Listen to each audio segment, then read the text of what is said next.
Hey folks, I was doing some research on some of the new caramel ukulele models that I've seen cropping up for sale. For years they just seemed to have the same 3 or 4 models that were all satin finished, incredibly cheap and pretty good value. You might remember the Zebrawood one that was about $32 on Amazon for a long time, which I got and reviewed years ago, and I found it to be for the money, of good value, and I got one that played, and I set up and it was fine. I was slightly surprised when Baz from Got a Ukulele also reviewed the same ukulele and didn't like it, and kind of slated it on his review based on the one he got, which he took pains to say maybe some of them are better, but this one, you know, has these issues, which is fair enough. You can only review what's in front of you. But as I was reviewing some of the newer models, which I'm interested in checking out because they look really nice, they're all gloss, I ran into a thread on the Ukulele Underground. I think it's the Ukulele Underground chat site, which is, you know, pretty popular with ukulele enthusiasts. Those of you who play ukulele might be aware of it. And I found a pretty recent thread on caramel ukuleles, particularly the new models that they're putting out. And the first 3 posts on the thread, I'm summarizing now, are basically, I've never heard of caramel, therefore they can't be good. So buy Kala, or buy Ohanu, or buy Luna, because I've heard of those brands, which is not a review at all. And it really, really annoys me when people suspect that if something is beyond their experience or their knowledge, then there's something wrong with said thing. Just because you haven't heard of a brand or you haven't played a brand doesn't mean that it's bad.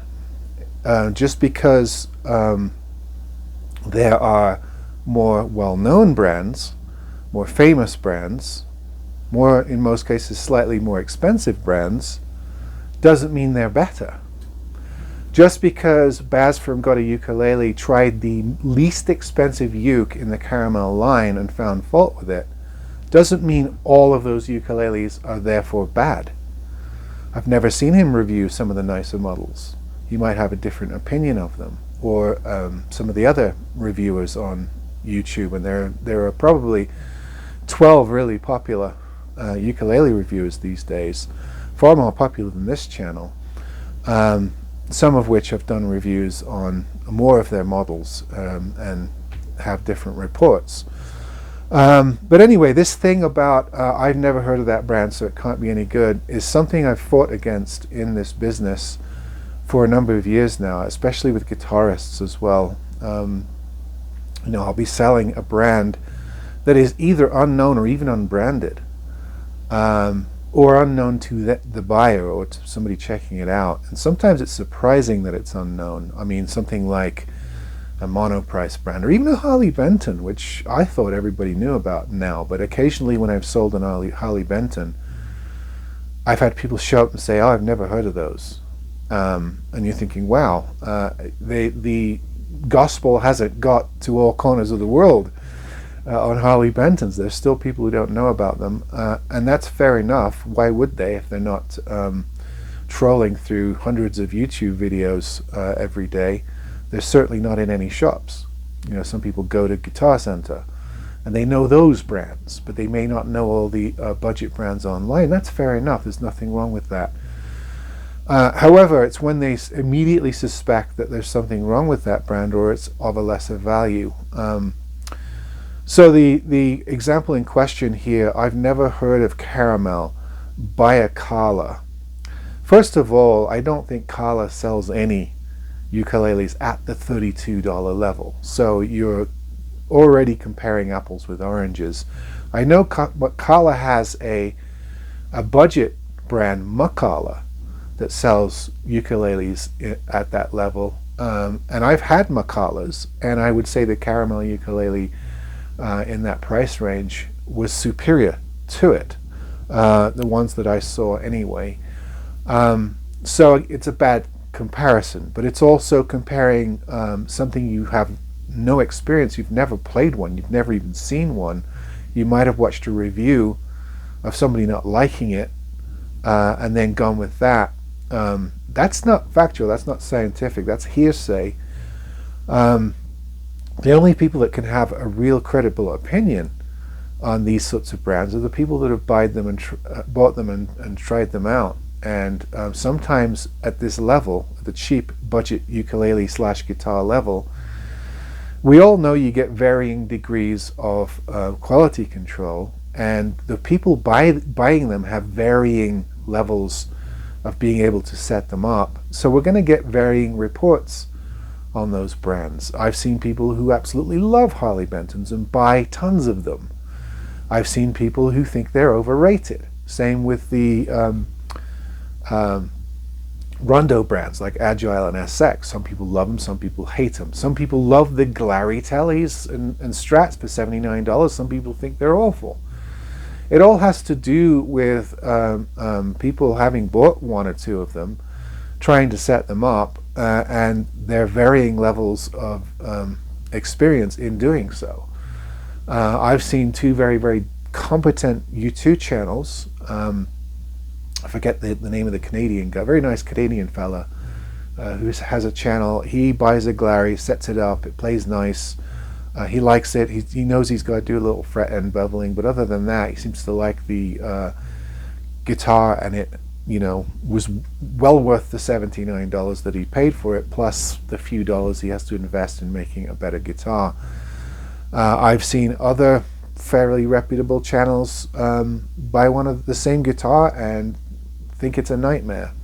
It's warped, it has issues, everything on it is cheap, it needs to be replaced. What's the point in buying a $79 guitar and having to spend $200 in parts when I could buy a Squier for $279? So, I mean, we all have varying levels of experience, but at least those people have tried it. So their opinion is now based upon at least some sort of scientific method. They've experimented, they've got something, they've tried to make it work. It may have worked, it may not have worked. They may have liked the results, they may not have.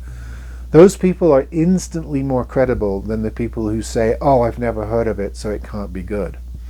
Buy this brand instead. Not everybody's heard of Orange Woods, right? But I can swear to you that if you buy a the solid top Orange Wood, the one that's $299,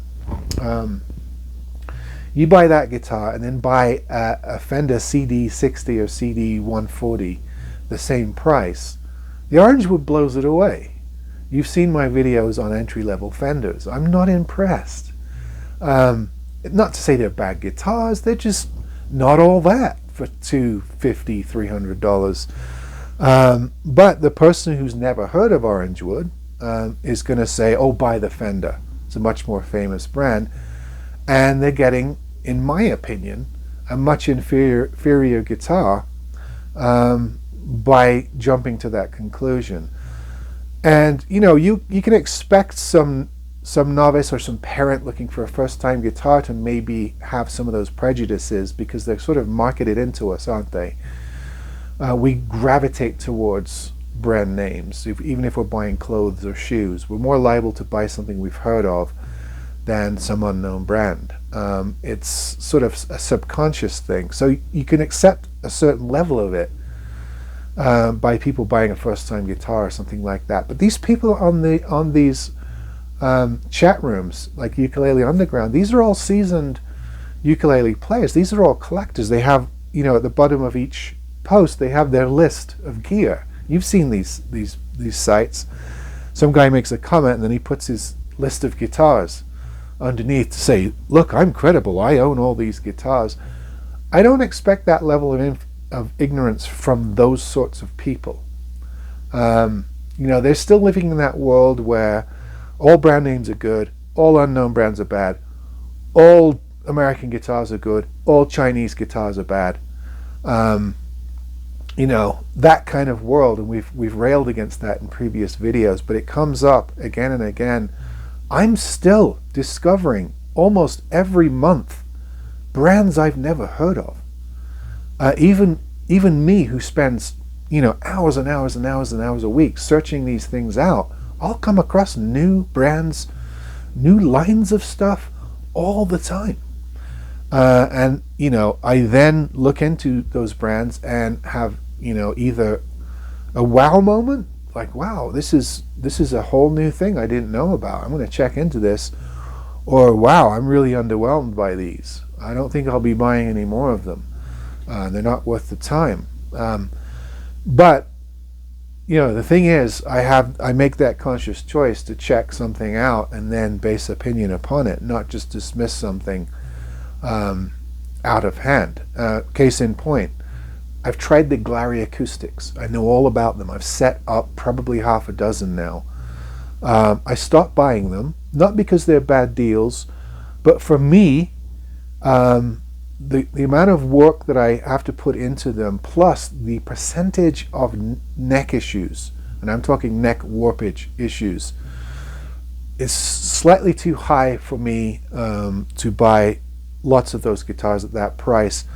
There are plenty of other options in the $100 guitar range, even the $80 guitar range, that I find less issues with, and I'd rather go with those guitars. So that decision is based upon, you know, lots of trial and error and experimentation.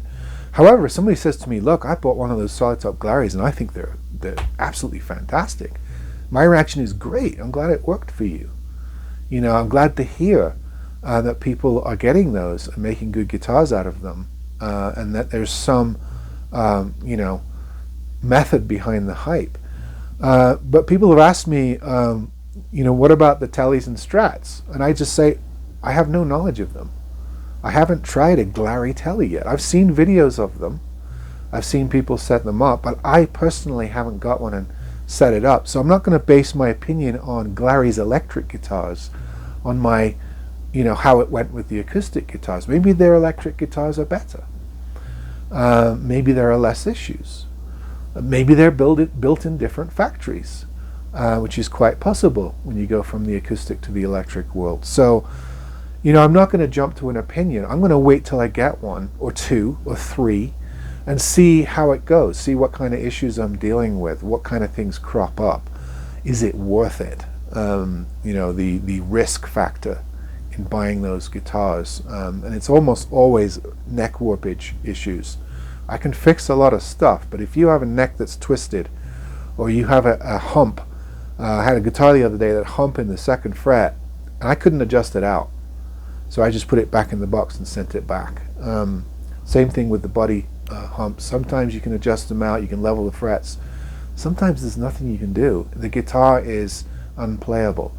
And I had too many of those scenarios with the Glary acoustics, but I'm willing to try the electrics and see if they're any different. And I look forward to doing that and doing videos on it. This whole video, and I've kind of covered this ground before, but these are some different examples, is about not dismissing something you have no experience with or no knowledge of. Lots of brands pop up all the time in this business. You know, you'll go on Amazon one day and there'll be a whole new line of guitars, just out of the blue. Somebody bought some guitars, say 1,000 guitars, and had them stamped with their brand, and then went and set up an Amazon account, and now those guitars are available. That's how we have Firefly, that's how we have IYV, that's how we have Muzu, or whatever how you pronounce that. That's how we have Glary. These are not necessarily makers. These are people that are having people make instruments, and then they're branding them and starting new branding schemes through big retailers, online retailers like Amazon. So you're going to come across these all the time, and if you just completely have this opinion like it's not Fender, it's not Martin, it's not PRS, it's not Guild, it's not Gretsch, you know, it's not Taylor, therefore it can't be any good. You're going to miss out, because I find some gems, as you know from watching this channel, at amazing prices, because the name of the game is to be eternally open-minded, and when you do meet with a defeat, and you will if you are a prospector in the guitar world, you have your failures and you have your defeats. You don't let it put you off. You move on. You try other things. There's so many good deals to be had. This really is the golden age of cheap guitars, unknown guitars, lesser branded guitars. It is the golden age. There's all kinds of stuff out there beyond my net, and I cast a wide net. But when I hear about them and I have the funds to maybe try one out, or I think there's good resale value in it if it's set up, perhaps upgraded, a lot of times I am thrilled with the results of that experiment, and other times I'm disappointed. I make the best guitar I can of it, and then I don't no longer buy those guitars, and there are quite a few brands I don't buy anymore because I've had those successive disappointments. And then there are some guitars that I almost have to return every single one I've ever bought, and I just cross them completely off the list. I'm tired of returning. I get tired of returning guitars. I'm a luthier. I take pride in fixing them. Anyway, folks, I've rambled on enough. See you on the next one.